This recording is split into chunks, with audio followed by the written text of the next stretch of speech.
Welcome. Ready to become a math codebreaker? Because today, we are pulling back the curtain to show you the secret rules and the incredible shortcuts that make numbers do what they do. We're not just doing math problems, we're learning the language. Okay, let's just jump right in with a problem that I swear has started a million arguments online. You've probably seen this one pop up on your social media feed.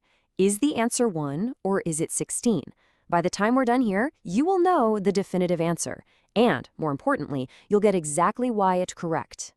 So to crack any code, right, you gotta know the alphabet first. And in math, that alphabet, it's made of prime numbers. You can think of these as the fundamental, indivisible atoms of the entire number world. So here's the deal. The really crucial point is that a prime number is kind of like a loner. It can't be divided evenly by any other whole number out there, except for 1 and, of course, itself. It just stands alone. And this chart, it shows you the first few members of the super exclusive club. Here's the magic part. Every other whole number that isn't a prime, we call those composite numbers, is built by multiplying these primes together. They are literally the DNA of all other numbers. And this whole process, this art of breaking a number down to its prime number DNA, it's got a name, Prime Factorization. It's like being a number detective. And this isn't just for a math test. This is the very foundation of modern computer encryption. How cool is that? There are a couple of really neat visual ways to do it. Okay, now this is really interesting. This slide shows two totally different paths that lead to the exact same treasure. On the left, you've got the factor tree, branching out. On the right, the factor ladder, stepping down. But just look, even though the methods look different, they both end up with the exact same prime factors. It doesn't matter how you get there, a number's core DNA is always the same. Okay, so finding a number's prime factors, super powerful, for sure. But let's be honest, it can take a while. So to speed things up, we're going to learn some amazing shortcuts. These are like the secret handshakes of math that let you know if a number can be divided evenly without actually having to do the division. All right, these are the easy ones, and they are just so satisfyingly simple. To know if some huge number is divisible by 2, 5, or 10, you don't care about the whole thing. You just have to glance at the very last digit. That's it. That's all the information you need. Okay, your turn. Let's do a quick test. Look at this number, 8,325. No calculators. Just by looking at that last digit, which of these rules works here? Is it 2, 5, or 10? And the answer is 5. It ends in a 5, so it's a big yes for 5. But it's not even, so that's a no for 2, and it doesn't end in 0, so no for 10. See how fast that is? That is a total game changer. Okay, now for a different trick, and honestly, I think this one's even cooler. To see if a number is divisible by 3 or 9, you just add up all of its individual digits.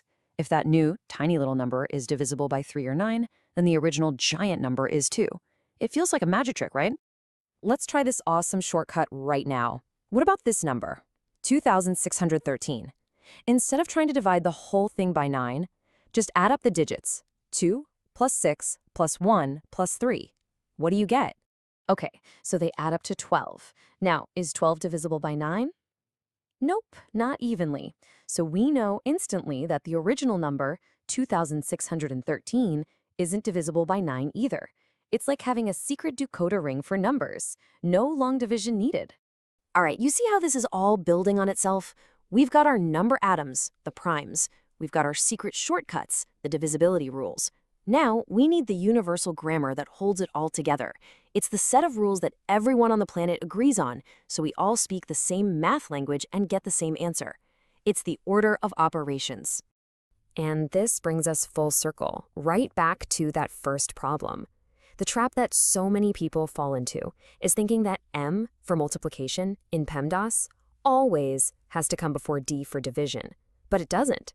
They are equal partners. You don't pick one over the other. You just work from left to right. So you do 8 divided by 2 first, which is 4. Then you do 4 times 4, which is 16.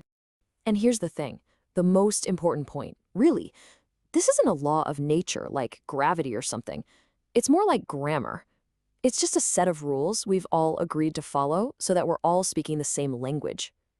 This shared grammar is what allows a scientist in Japan and an engineer in Brazil to look at the same equation and get the exact same result. And yeah, this exact same equal partners rule applies to addition and subtraction. They're on the same level too.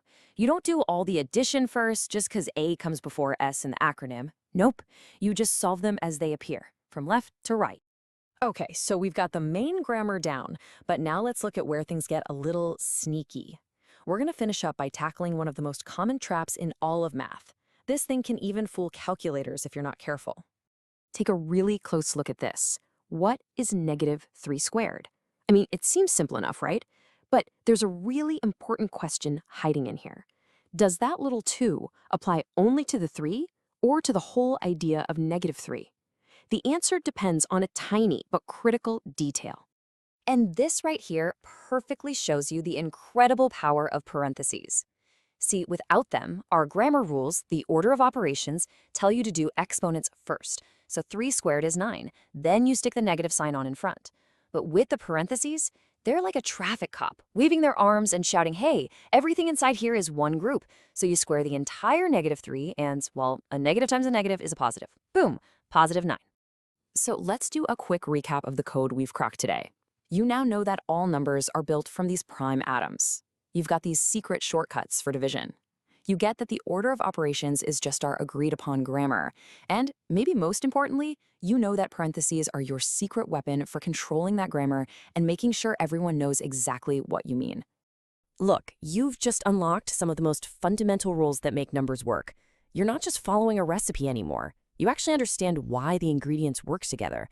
And that is the real power of math. It's not about memorizing stuff, it's about understanding the code of the universe. So the real question isn't just what's next, it's what problems can you go out and solve now?